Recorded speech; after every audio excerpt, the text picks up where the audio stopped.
Salut à tous et bienvenue dans une nouvelle vidéo. Alors aujourd'hui, on se retrouve avec une vidéo sucrée et ce qu'on va faire, c'est qu'on va faire un fraisier mais complètement revisité. D'ailleurs, je vous ai fait un petit sondage sur Instagram pour savoir si vous préfériez c'était un fraisier ou bien une tarte à l'abricot et vous avez été plus de 80% à choisir le fraisier. Du coup, j'ai décidé de le faire mais revisité et pour une seule raison, c'est-à-dire qu'on voit beaucoup de recettes de fraisier en ce moment classiques. Mais moi, j'ai décidé de vous le faire sous forme de verrine. Je trouve que ça se prête bien l'été. C'est facile à faire. Et quand vous avez des gens qui viennent à la maison, voilà, c'est sympa de sortir des petites verrines en guise de dessert. Et moi, ce que j'aime beaucoup dans cette recette, c'est qu'en fait, tous les éléments que je vais vous proposer, vous pouvez les réutiliser pour d'autres recettes. On va faire donc un streusel. Donc ça, vous pouvez vous en servir ben, comme un crumble dans un yaourt. Par exemple, on va faire un coulis de fraises, enfin une réduction de fraises. Et ça, pareil, vous pouvez vous en servir même à boire comme ça.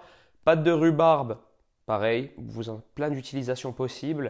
Et ensuite, on aura une crème pâtissière et une chantilly. Donc voilà, on retrouve vraiment tous les éléments du fraisier un petit peu améliorés, mais sous forme de verrine. Du coup, je trouve que c'était sympa et original. Et nous, on se retrouve tout de suite avec la liste des ingrédients. Alors pour cette première étape, il vous faudra 400 g de fraises, 50 g de jus de citron et 50 g de sucre. Donc première étape, vous mettez vos fraises dans votre saladier et vous mettez par-dessus le sucre et le jus de citron tout simplement. Vous écrasez le tout grossièrement à la fourchette ou au presse-purée si vous en avez un, ça fait très bien l'affaire. Et ensuite, vous laissez macérer pendant 20 minutes sous papier film.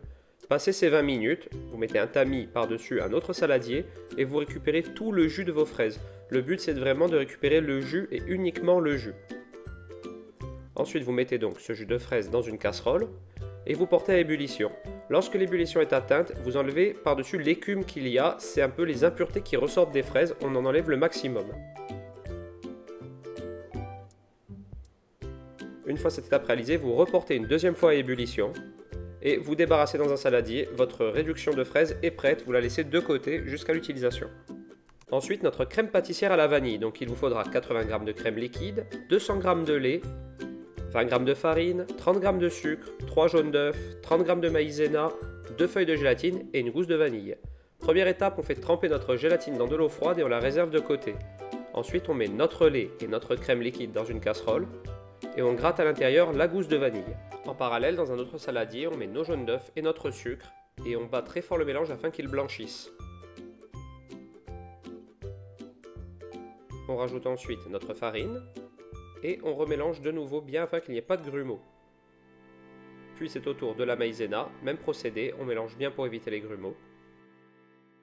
On porte ensuite notre mélange lait crème vanille sur le feu et à côté on garde bien notre saladier avec notre autre appareil à l'intérieur. Lorsque le lait est tiède, on met la moitié dans notre saladier et on mélange bien. On remet ensuite l'intégralité du mélange dans la casserole sur feu moyen et à ce moment-là, on n'arrête pas de mélanger. La crème va s'épaissir, c'est là qu'on va obtenir notre crème pâtissière. Attention de ne pas la laisser brûler, il faut constamment mélanger, c'est très important. Et ensuite, on la débarrasse dans un saladier. Vous voyez, elle doit avoir cette texture-là.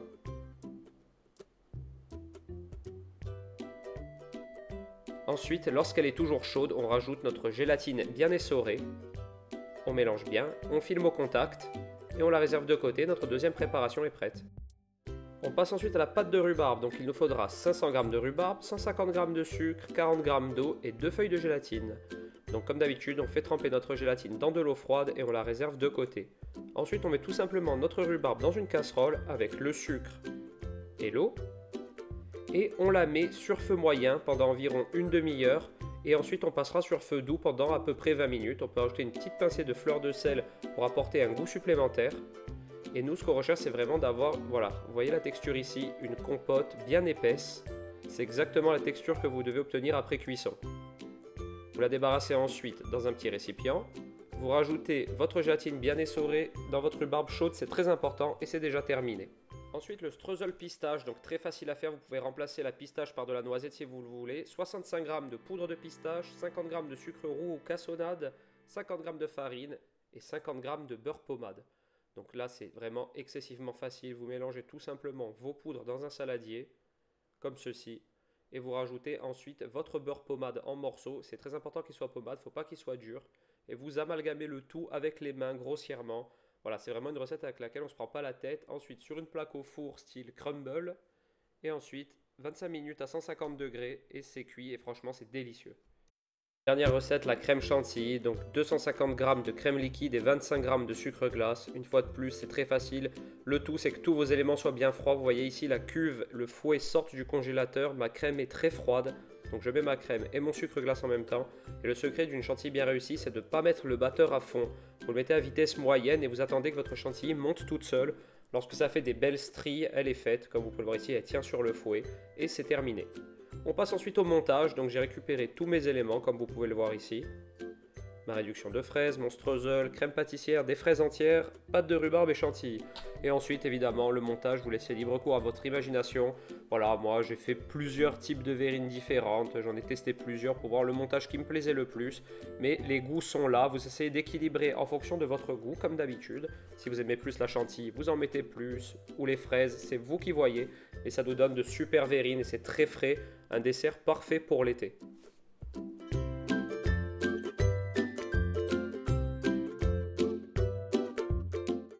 Et voilà, cette recette est maintenant terminée. J'espère qu'elle vous a plu. C'est vous qui avez décidé d'avoir un fraisier sur la chaîne. D'ailleurs, je pense que je vais reproduire ça un peu plus souvent, de vous faire un petit sondage sur Instagram.